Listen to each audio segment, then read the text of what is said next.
Sekubambana inkomishi kanje bazalwane. Masekugejana inkomishi kanje. Igama lika Jesu, haleluya. Ngicela nje bazana ukuthi ke ngingachithi isikhathi egameni lika Jesu, haleluya.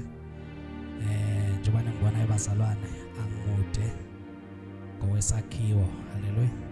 So ngiyanithembisa futhi ukuthi angeke ngibe mude, haleluya. Ngiyabingelela ke the angel of the house, bamadlophe abafundisi abakhona egameni lika Jesu.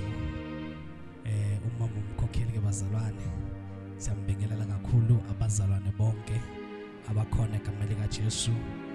Umfowethu osidlalelayo, abafowethu kwisound ngala ngabingelela. MCM ngiyabingelela mfowethu kakhulu, worship teams. Ngiyabingelela abafowethu ama ushers.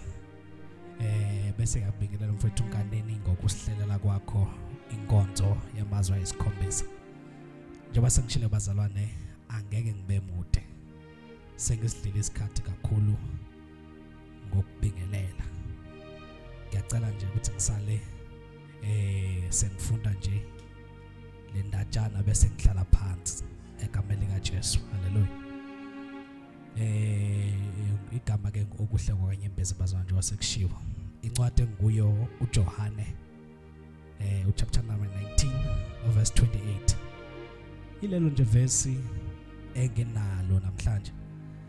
Ngiyabona ukuthi umuntu wethenda yokufunda ukuthi ngicela usase ngiyifunda kwisingisi bazalwane. Ngiyacela mhlambe ukhona, ngiyacela ngiphi.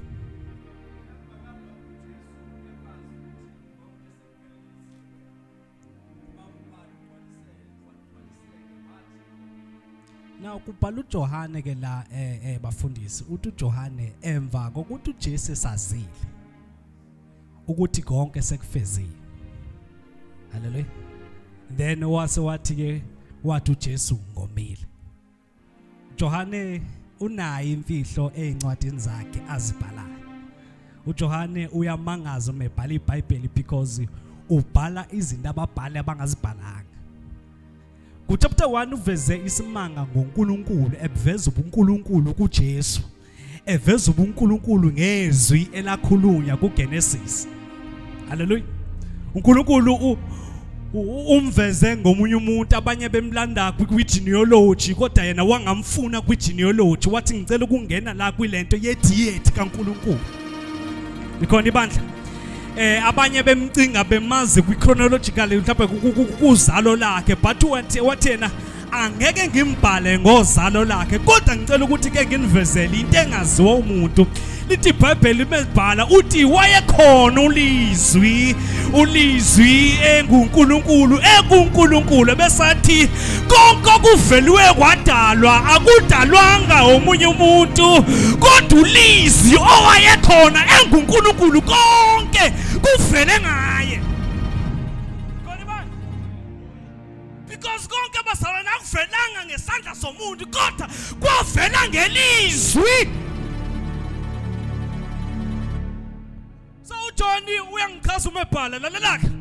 Umebhala futhi uyaqhubeka. Uthi ke kwakukhona noJohane.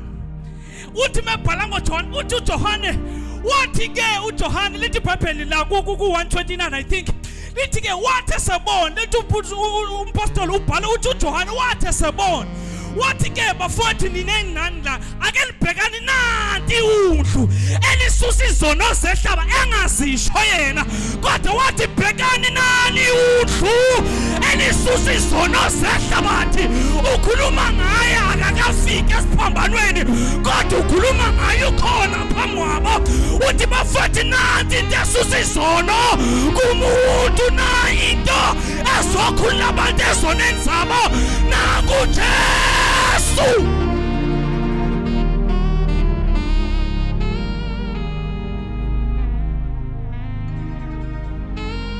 Kubhala uJohane futhi la uthi emva kwalokho uJesu esazile. Uyangixa uthi uJohane le uyazela lapho ukuthi uJesu wakwafike nomqondo wokwazi. Bazalwane uJohane nezinto azibhalayo iyangichaza ukuthi uJohane wake wafika nakumqondo kaJesu. kukhona ivesi engilithandayo alithi mawubekini bazalwane sho ukuthi insindi asikakayiphili uma umqondo kaJesu ungakafiki kithi kodwa until umqondo kaJesu uzufike ungene kithi bese siba nawo lowo mqondo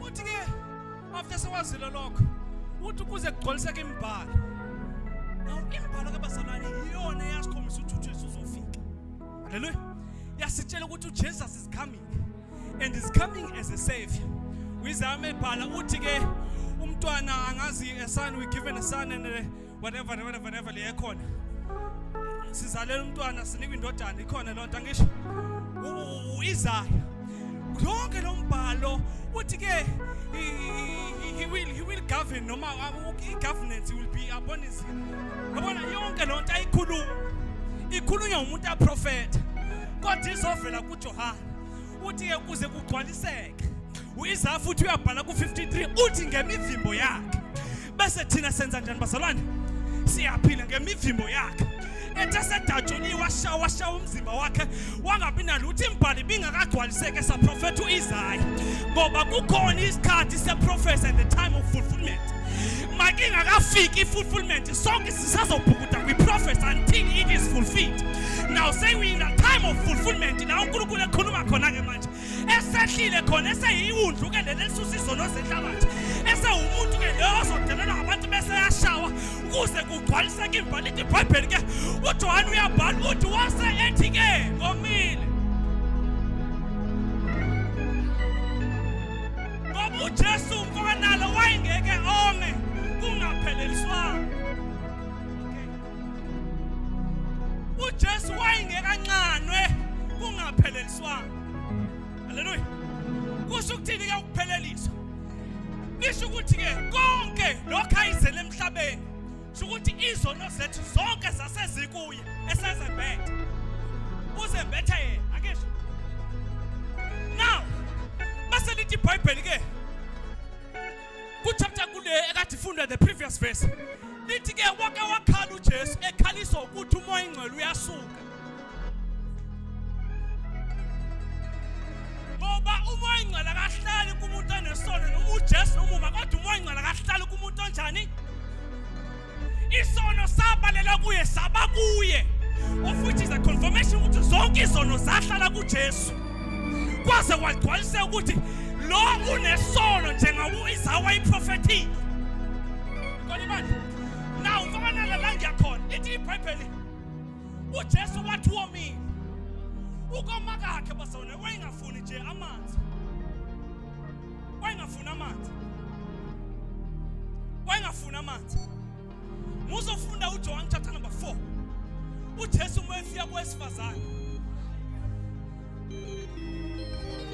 ngoni manje ufika kwesifazane uJesu uzela amanzi nowesifazane uzela amanzi kodwa uJesu lana uthi kwesifazane ngiphuzisa uthi wesifazane unayo into yokukha enwene ungeke uzikhelela amanzi uthi uJesu ke ukububowazi mfowethu kulesinto ngathi bengabuza lo mbuzo ukuthi ngabe niyazi abo mfowethu likhona ibandla usethi kuJesu uthi lo sifazane kanti wena ngoba umkhulu yini kunobaba omkhulu wethu akwasibhela nomfula uthi Jesu yazi ukubuwazi ubuzocela lamanzi ngoba la amanzi engimnika wona ubesathi in him there will be fountains of free waters of everlasting life. What is the water in biblical man? Water is the Holy Spirit.